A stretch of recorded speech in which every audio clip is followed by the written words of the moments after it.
Hello everybody, I'm Cantonese Cat. Hey everybody, Cantonese Cat here. I'm going to talk about three stocks. Going to compare them all in different manners. Tesla, Palantir, and Nvidia. A lot of people care about Tesla, a lot of people care about Palantir, a lot of people care about Nvidia. Which is the best stock to go to right now? Very tough question to answer. I'm going to try to address some of the things I'm seeing. And maybe that can help you make your own decision. I'm certainly not going to make a decision for you because I'm even having a hard time trying to decide. I'm going to tell you at the end in terms of what I decide to do. It might be the wrong thing to do, but at least I can tell you, share my thoughts in terms of what's happening. This is the monthly chart of Nvidia. Nvidia has made a 10x and more, actually made closer to like a 12x from like $11 all the way to almost 150. Incredible move all the way up, right? Strong bull market. Is this bull market going to continue moving upwards? How far is it going to potentially go? And how far is it going to be potentially able to push the market? What about Palantir? Palantir has just gotten beast mode, right? It has a big giant candle over here that has just gone absolutely insane, right? What about Tesla? Tesla also have been looking more and more bullish. It looks like it's been forming higher high compared to here, higher low compared to here. It looks like it's forming a very nice bull trend, right? So how do I look at this? I think it's a very simple, even without any indicators, you can just look at it. You can see that Nvidia probably has been in a very mature bull market. It's probably towards like the mid-late cycle of its bull trend, right? Whereas Palantir, I think Palantir is just kind of right now in like the early to mid area of its bull trend. And it's been very impulsive, very impulsive on the way up. And when I look at Tesla, I see something that might have just started to begin about a month or two ago. I'm going to tell you why I think all that. So Nvidia, if you look at a couple of things here, first of all, we'll look at cycles. Look at one thing, which is the Bollinger Band. If I look at the Bollinger Band on the monthly here, you can see that whenever things get really impulsive, you start to have something called Bollinger Band expansion, right? It can expand to the downside when price go to the downside. It can expand to the upside when price go to upside. It's just basically signaling that there's volatility because the Bollinger Bands are calculated by standard deviation of the price. In this particular case, I have it set in a standard which is being calculated by standard deviation over the last 20 periods. You can see that whenever there's a bull market, it can be extremely impulsive where the upper Bollinger Band goes up and continue to expand, and the lower Bollinger Band goes down and continues goes down, right? When you had the really impulsive bull market here, you can see the Bollinger Support Band expands up and down. But when it starts to get exhausted, for example, we have 4 months here doing absolutely nothing. I even argue like 5 months here doing absolutely nothing. That's when you're talking about, hey, maybe we're getting a little bit closer towards the end here. Maybe we can still keep going up higher, maybe 2 or 3 or 4x. But that might have been it for this particular stock, right? Nvidia, what has it been doing over the last few cycles? You can see a big giant Bollinger Band expansion over here. And what it ended up doing whenever the trend ended up exhausting was when you have these 7 candles over here going sideways, doing absolutely nothing, which is kind of where I'm seeing these 4 candles over here going sideways, doing absolutely nothing. And this still ended up having another 2.5x after that, and that's when the cycle ends, right? What about the cycle before that? Well, you have the 4 candles over here, 5 months doing absolutely nothing, and then you end up having the gold price going over from to another like 2.5, 3x or so, right? During the entire process, when things started to get a little bit exhausted, you see low Bollinger Bands no longer expanding, it's starting to come back, right? Over here, same thing when you see things starting to get a little bit exhausted, you can see low Bollinger Band is no longer expanding, it starts to contract, right? And when it gets up to here is when it really starts to see like the end of the cycle. When it gets up to here is when you really start to see the end of the cycle. You might have another like 6 months to a year to go, but that might be it. Right now, the Bollinger Band is really coming back. So I think whenever it gets up, when the lower Bollinger Band gets up to here, that's when I start to think, hey, maybe the trend for Nvidia is starting to kind of exhaust here a little bit, right? So far I see Nvidia to be in a very mature bull market, but it might potentially start to get exhausted. And I can see that price can potentially go up another like 2.5, 3x. I'm going to show you why I mean by that here in a second, but I just want to compare here. You see that Bollinger Band completely expand down all the way down here to the negatives, and now it's really slowly coming back down here to the positives. And right now you can start to visualize it again, right? Again, I'm not making this up. Whenever you start to visualize the lower Bollinger Band come back here, the last cycle and the cycle before that, that's when price might still end up having another big run up. but that might be a little bit towards the end. No guarantees. What about Palantir? What is Palantir doing right now? Well, Palantir is doing something very, very clear. Palantir is looking like it's wanting to start this bull market. Looks like upper Bollinger Band is continuing to expand, and so far the month candle over here has been absolutely insane and is pulling the lower Bollinger Band downwards, right? The lower Bollinger Band is still not in the negatives. There's a potential for this Palantir stock to just keep running upwards based on momentum. And again, I'm chasing momentum. A lot of people are going to argue about like the fundamentals, how things can't go up much higher because growth, 30% is just absolutely insane. Well, the growth is also accelerating from like 17% to 30% as well from quarter to quarter. And they've just been absolutely mind-blowing, and they might continue to blow your mind moving forward in terms of their growth trajectory. And that's probably part of the reason why institutions are in. That's probably the reason why the price continues to go up higher, and the upper Bollinger Band going up, lower Bollinger Band is going down, right? I'm not making this up. You are starting to have a very, very impulsive bull market here. I mentioned about the possibility of this happening really about back in August, in September. Well, mostly September. I mentioned that, hey, you have this morphology where you have some contraction, expansion, contraction. This is usually going to be followed by a huge expansion for a lot of these stocks, and just in general, these really impulsive stocks, kind of like how Nvidia was pulling off earlier in the cycle, right? You have a little bit of expansion, a little bit of contraction, and then re-expansion. That's when things get really, really crazy, right? So we might be talking about maybe Palantir is going to have this really crazy expansion downwards, maybe even like close to here, right? Maybe even close to here. So, or if I look at other, look at the cycle before that, you're starting to maybe you're starting to talk about having some crazy candles like maybe here, right? Maybe around there. So again, stocks generally don't just go V-shaped crash down like that. Whenever there's something this impulsive, generally the trend is up. And most likely, Palantir is going to keep going up. And most likely, there's just maybe like the third or fourth inning out of 9 innings for those people who don't like watch baseball. Maybe like the third inning, maybe a little bit later, for the entire ball game, right? And the ball game might go on for a while, and it looks like it's just maybe like towards like the mid part of it, maybe the beginning to mid part of it. And it's that part of the cycle that I'm thinking. Now, Tesla is a little bit of a different story. Tesla looks like it's just starting this bull market. You can see the upper Bollinger Band, lower Bollinger Band just starting to kind of spread apart, with a 20-month moving average just starting to serve as support and try and push price up higher, and some really impulsive price action might just start to begin, right? This really looks very similar to the last cycle when you have a little bit of a initial, contraction here, followed by some expansion, a little slight contraction, and then just went cycle, right? Where you have the Bollinger Band completely expanded, you have some really impulsive price action, and that's when the bull market really starts, right? I see this being a possibility because price went sideways, consolidated for about 3 years. And right now we've flipped a negative 20-month moving average to a positive month moving average. And we're flipping it from resistance here to support. And the Bollinger Band just started to get expanded.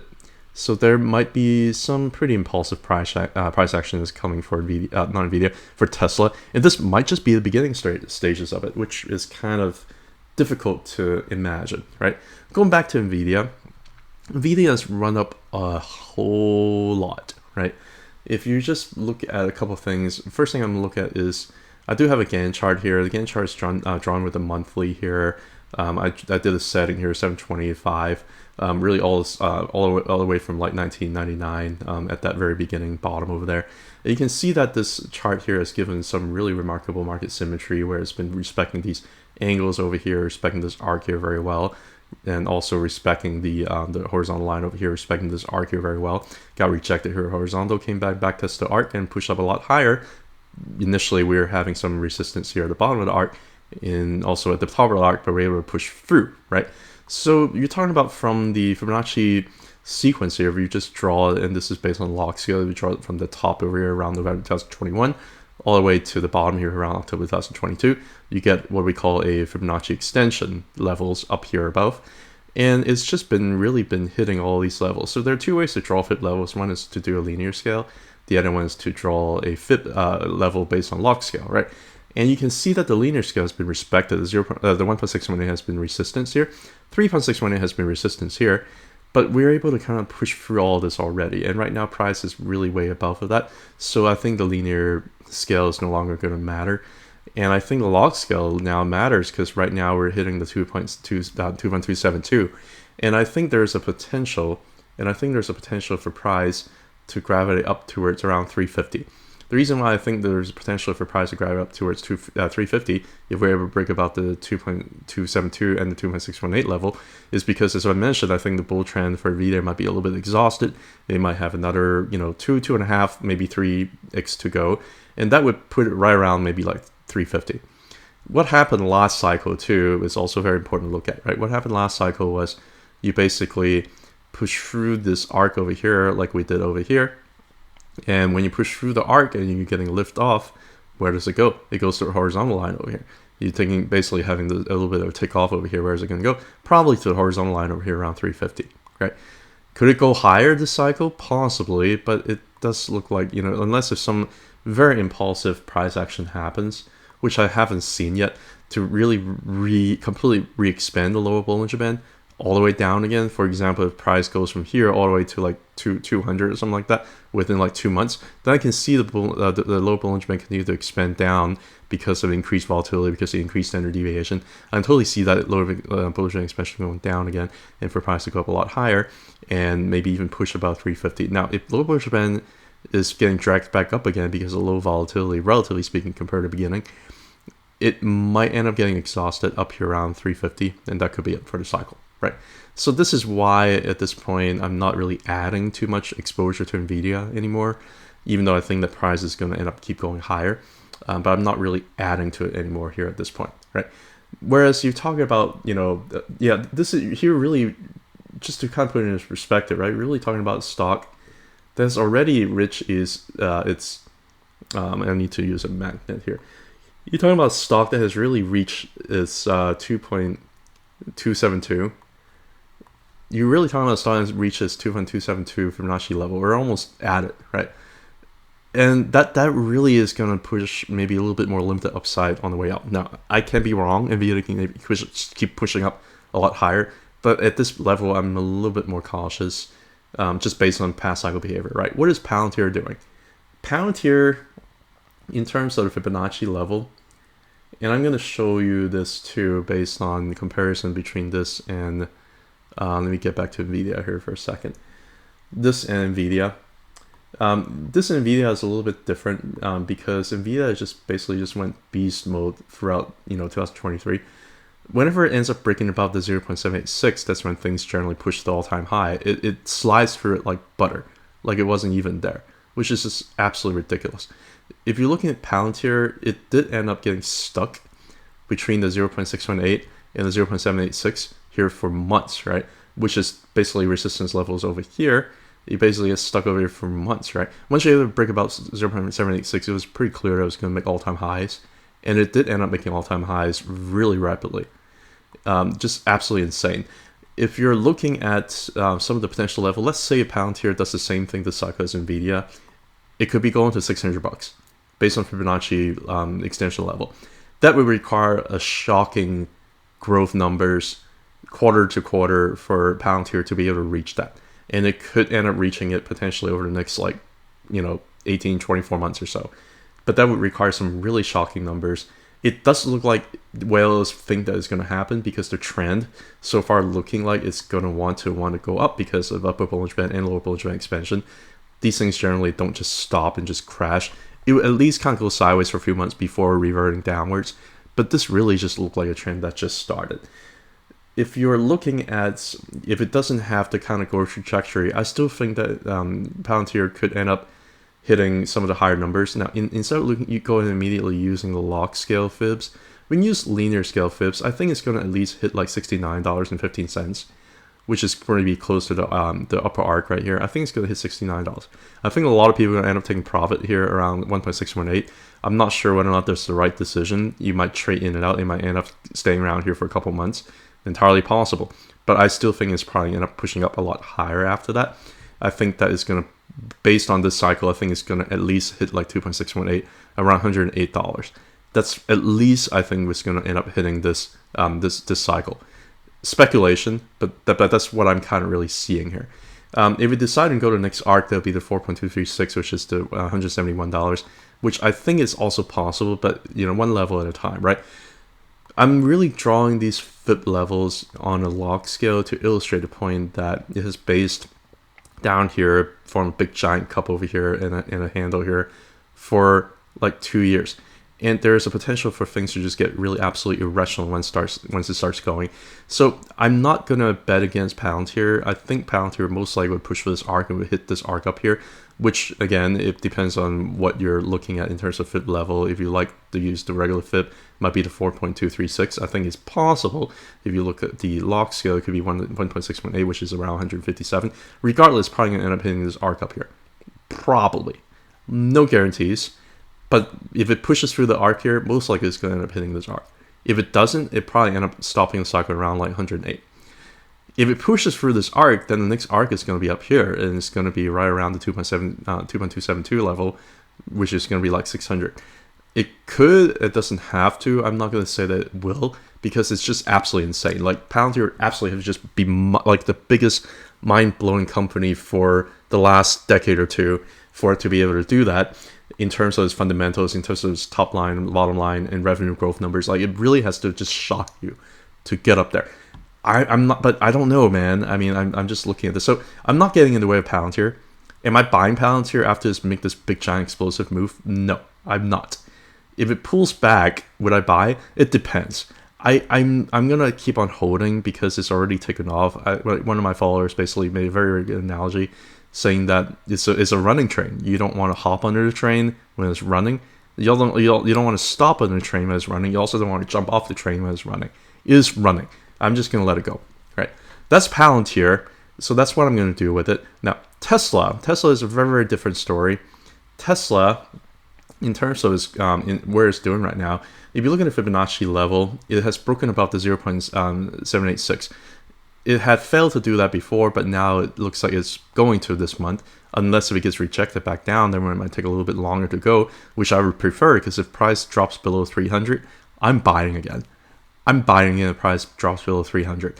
I'm very happy about where I'm at right now. I don't need to buy more. I don't need to increase my exposure. But if it goes underneath 300 again, based on the trend, I think I might still want to load up here a little bit more before the trend starts to take off.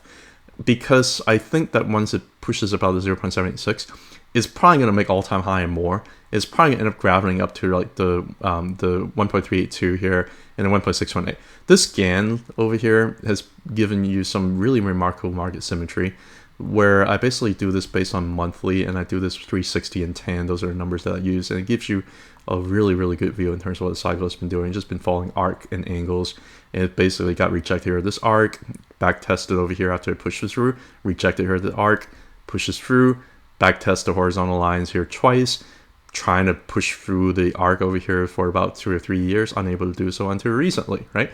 And now that you've broken through the arc, you're really talking about taking off to minimally, most likely, the 1.382, which is going to be confluent with this GAN horizontal line over here around $700. I can see it going to $700 in 2025, maybe early 2026. I can totally see that happening because of how impulsive this is going, if it's able to close about the 0.786. So what I would say is that if it pushes through to that level, great.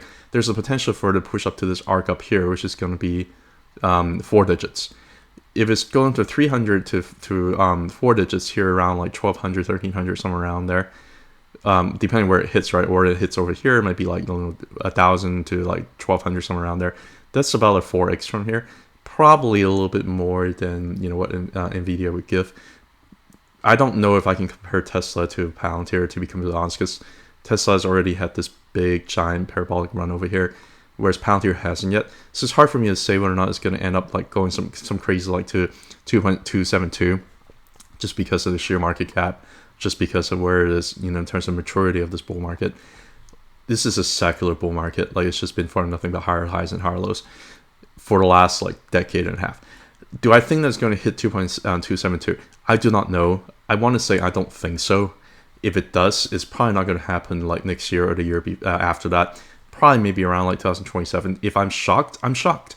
If it ends up hitting and making like a 10x from like the 200s and go up to the 2.272, I don't know what else to say. I'll just say that I'm glad that I bought underneath 200. Because of where it is at the bull market, because it looks like we might just be getting started here, I'm based on risk reward ratio, I think I might still want to load up on Tesla if it gives me an opportunity. I want to share a final couple of things here. I probably spent about 20 minutes just talking about it because it's a very interesting topic. But I want to share one final thing here, which is very important to think about. One is the Tesla over Nvidia chart. And I'm going to do like a little bit of a, I'm going to do a little bit of a monthly here. So this ratio chart is basically the ratio of Tesla over Nvidia, right? Tells you how one would outperform or underperform the other. Tesla has underperformed Nvidia ever since September 2022, October 2023, when Nvidia had this big giant run, and Tesla just chopped sideways and was like chop's wheel, right? Nvidia way outperformed Tesla. Tesla way underperformed Nvidia. Whereas from like September 2018 to around January 2021, Tesla was way outperforming Nvidia, right? These things go through cycles. I think right now we're at a point that it makes sense for the cycle to revert. It makes sense for some outperformance for Tesla over Nvidia. We had a hammer bottom over here, right? All of these things are basically telling you, hey, maybe things are going to end up reverting up, and Tesla might end up, outperforming Nvidia here from now on, which is kind of what you're seeing really over the last month or two or three.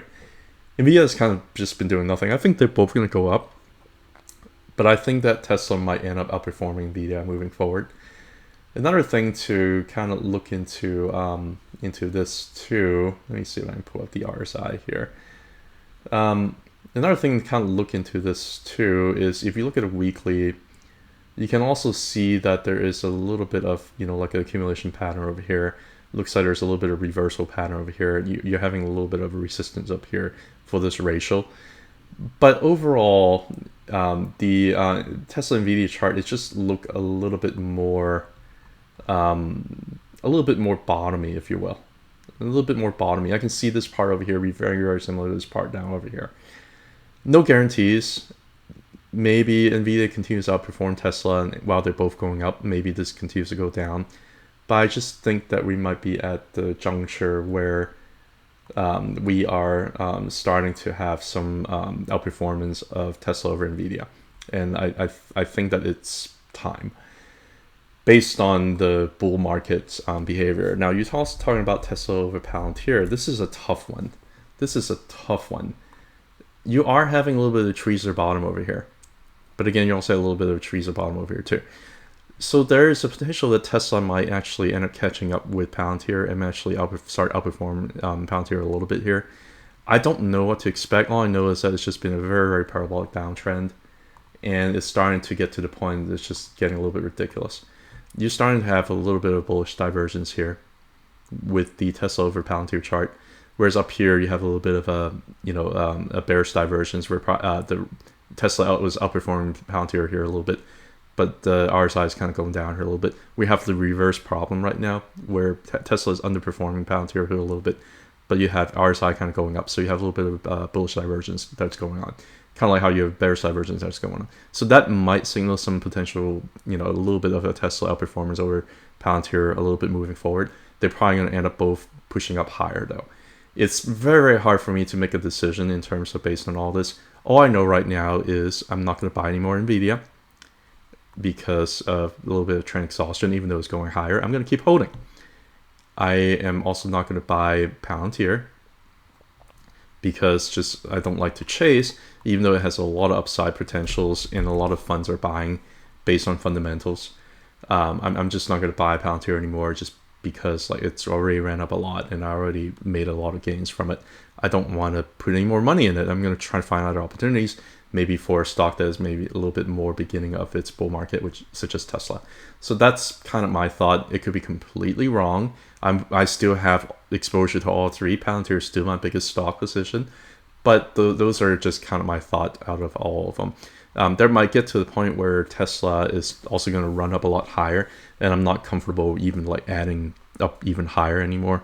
And that's the point when I'm going to start maybe just hold Tesla, see where it takes me, and then start to allocate any new potential capital that might be coming in to other stocks. And we can talk about what other stocks are when they come. Anyway, just want to share you my thoughts about my three-headed monsters here and kind of where I'm thinking moving forward. Take care. Have a good one. Bye.